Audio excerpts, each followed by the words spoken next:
On December 12th, 1985, a chartered plane full of American soldiers was heading home for Christmas.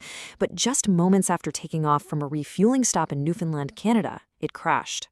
What followed was one of the most contentious, most divisive air disaster investigations in history. We're talking about a battle over the truth that would literally tear Canada's top safety board apart and leave a legacy of doubt that, honestly, persists to this day. Can you imagine?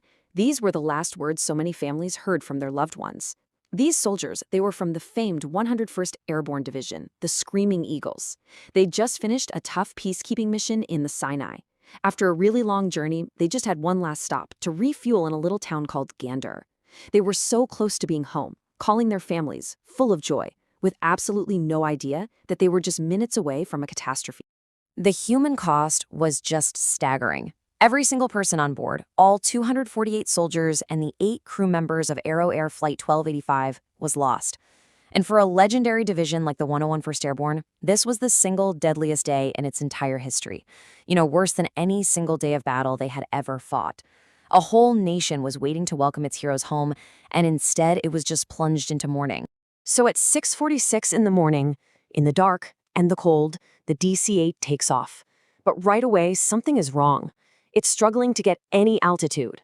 It climbs for just a few seconds, and then it starts to fall.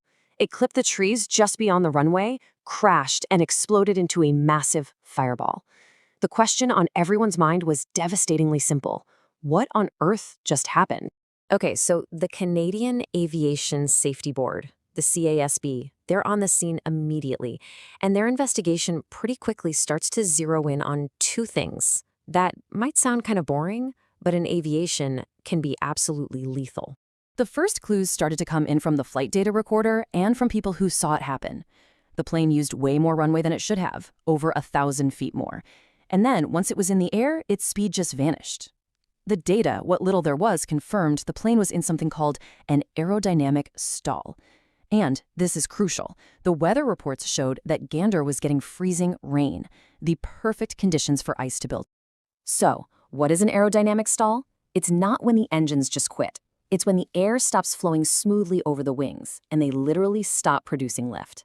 The plane essentially just falls out of the sky. Now, this can happen if a plane is flying too slow, or if its nose is pointed up too high, which is exactly what the data was suggesting happened to Flight 1285. Then, the investigators found something big. The official load sheet, the paperwork for the plane's weight, was calculated using a standard passenger weight of 170 pounds. But these weren't your average passengers.